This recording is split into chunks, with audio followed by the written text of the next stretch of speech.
Olá, hoje eu vim mostrar para vocês como trabalhar uma rotina de pensamento, como tornar o pensamento dos alunos visíveis na sala de aula. E o exemplo que eu vou trazer para vocês hoje é utilizando uma imagem. Você pode também utilizar um objeto, é adaptável para todas as disciplinas, para todos os níveis de ensino. Eu vou dar um exemplo que eu utilizei aqui com meu filho para tornar o pensamento visível e vou dizer como é que você deve adaptar também para a sua realidade, para o ano e para a disciplina que você trabalha.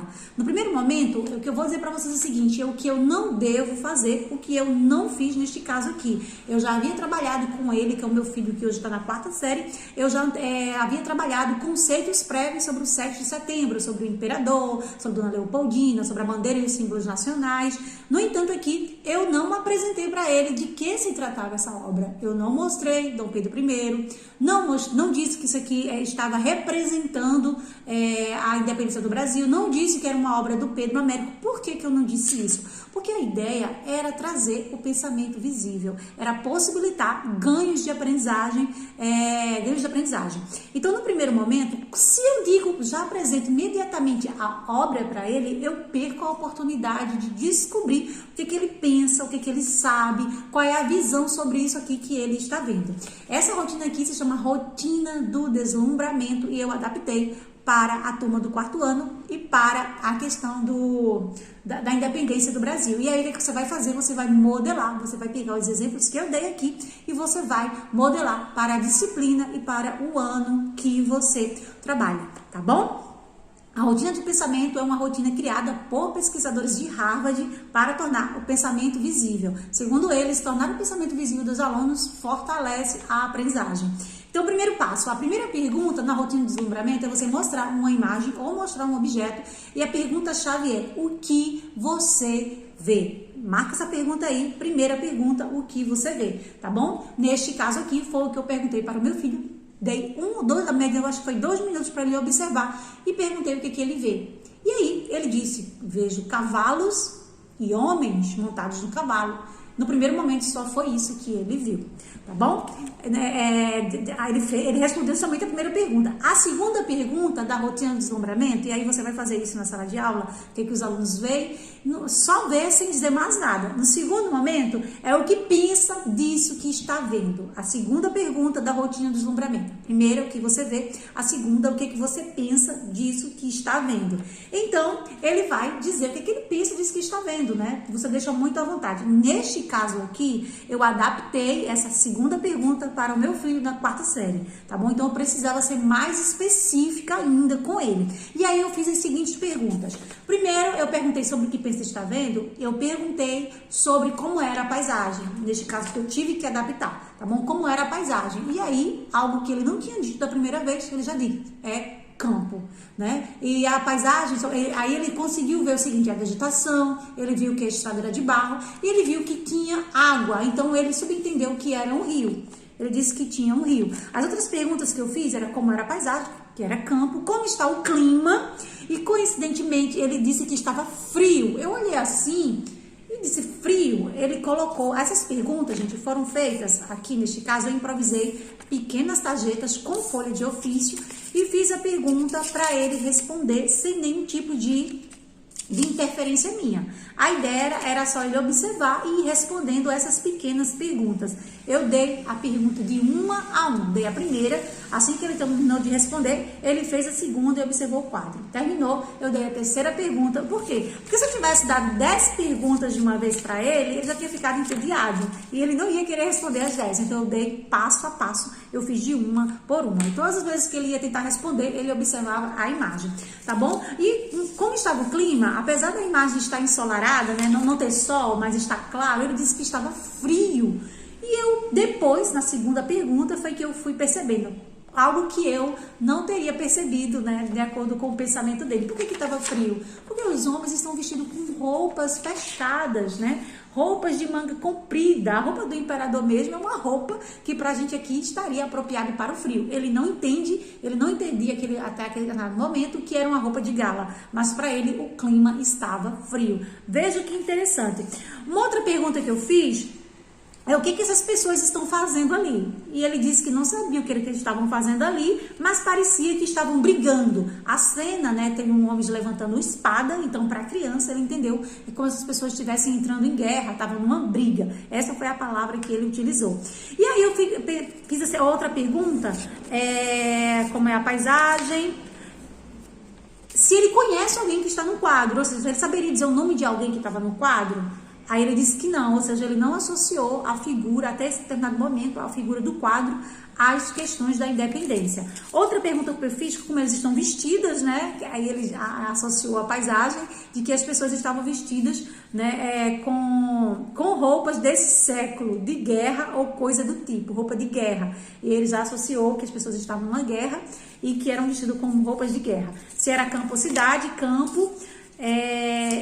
Quem pintou o quadro se estava lá? Ele disse que acha que não, acha que as pessoas não estavam, acha que alguém contou para ele. E se ele tinha ideia qual era a representação daquele quadro, né? E ele disse que também não sabia qual era a independência do quadro. Só na segunda pergunta, né? E aí eu pensei, que rio que você já estudou acha que é desse quadro aqui? A segunda pergunta da rotina do... Isso aqui eu estou adaptando para a educação infantil. A terceira pergunta da rotina do pensamento é o que te impressiona nisso? Ou seja, perguntar para os alunos o quanto ele está impressionado com isso aqui. Então é muito possível que os alunos vão observar. Você pode também fazer perguntas mais diretas, como a paisagem, como o local, a roupa das pessoas, quem eram essas pessoas, se elas sabiam o que estavam fazendo ali. Nesse primeiro momento eu não estou entrando, né, numa questão do objetivo do quadro, tá bom? Então se foi verdade ou não o que aconteceu aqui, eu não estou entrando nesse método, e sim considerando, né, as observações na visão de uma criança.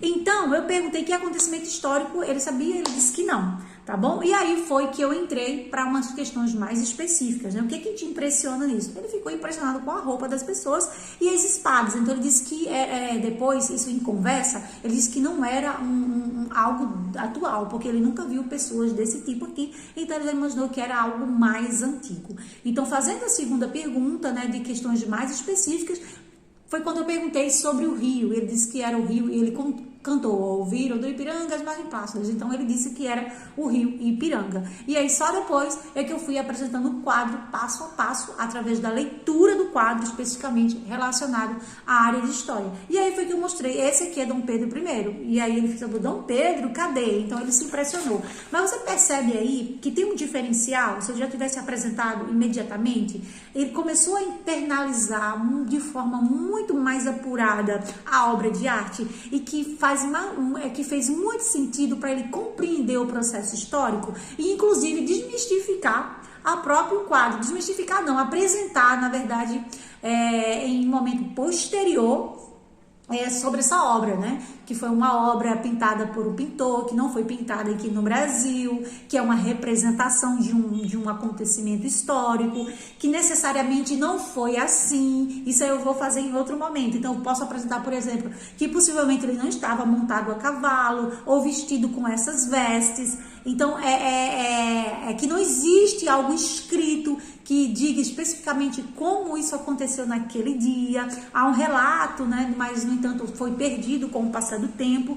Mas nesse objetivo aqui eu queria justamente tornar o pensamento visível, possibilitar que ele pudesse trazer esse vislumbramento, né? Vislumbrar a obra de arte e conhecer mais um pouco sobre isso. Então é isso que vocês podem aplicar na sala de aula. Rotina do deslumbramento para você se introduzir um conteúdo.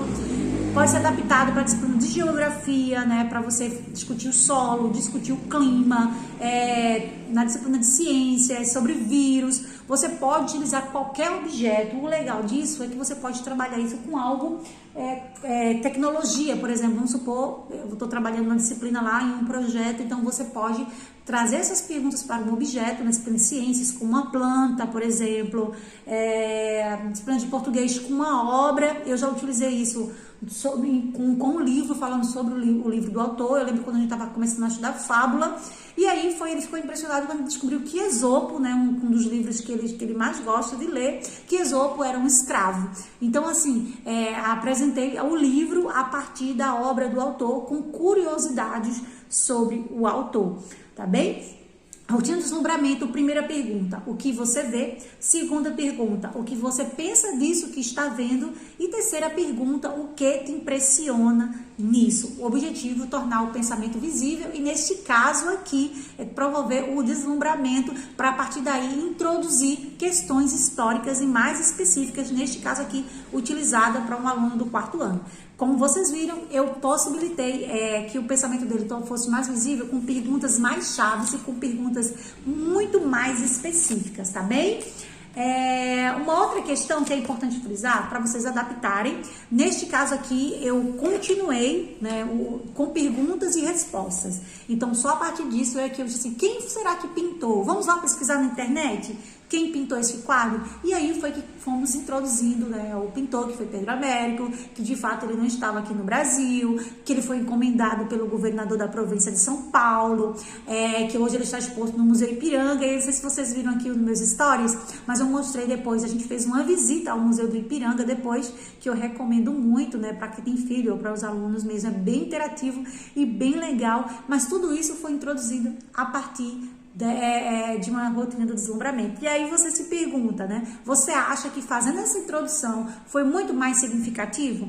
Se eu percebendo o pensamento visível do aluno, você acha que se eu fosse direto ao assunto teria o mesmo significado? E aí fica essa pergunta para você fazer, tá bom? E se você acha que faz sentido para sua turma, se faz sentido para sua disciplina aplicar, eu tenho certeza que você vai poder fazer uma atividade diferenciada. E como vocês perceberam, é algo simples, com perguntas muito específicas, que você não precisa de recursos extraordinários. Você pode fazer uma exposição com um data show de uma imagem, se você tiver, e aí promover esse deslumbramento na sala de aula. Você pode também utilizar uma imagem impressa, se você assim quiser. Você pode fazer através de um registro histórico, de uma fotografia antiga. Você pode utilizar um objeto, qualquer objeto, levando para a sala de aula, como, por exemplo, uma planta para discutir os seres vivos, um animal, por exemplo, um réptil, um inseto para trabalhar